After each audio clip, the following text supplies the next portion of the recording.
Okay, so we've got our quiz with a bunch of questions. I'm going to show you how to get it set up and get it ready to send to students. So I've got the important questions at the top that will identify students. I've got a couple different sections. It's a good idea to go through and check and make sure that you've got answers keys done for everything. So I'd recommend checking all of that before you send it out. You can make sure that one of your answers is the correct one and the points for everything. That's something that people often forget. Also, if you need to move things around, if you don't like where something is, it needs to go in another section, you can just use the little handles that appear at the top, those little 6 dots, to move things around into different places on your page.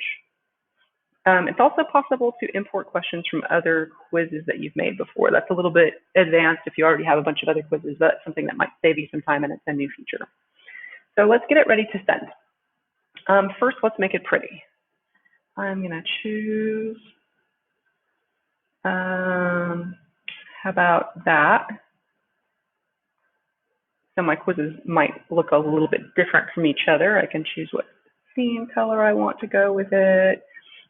Something eye-catching, of course. You can choose different fonts. So now I've got a quiz that looks basically how I want it to. I can check and see what it'll look like from a student's point of view by pushing this preview button up here. So you can see it's all just one page, this front part. When it gets to the end of the section, it'll click next. The student will have to click next to see the questions on the next section. So different sections are different pages.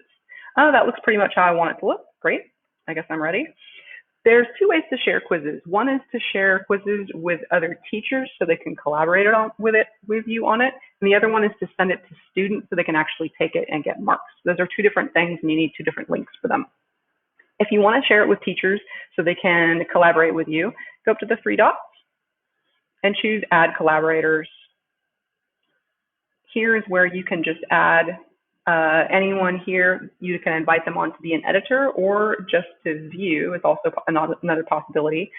And it'll send a message and let those people know that they've been added as a collaborator. That is not what you want to do when you want to send this out to students, though. That is only for people you want to edit the quiz. You want them to see this page where they can add questions, move things around. If you share this page with your students, they will wreck your quiz.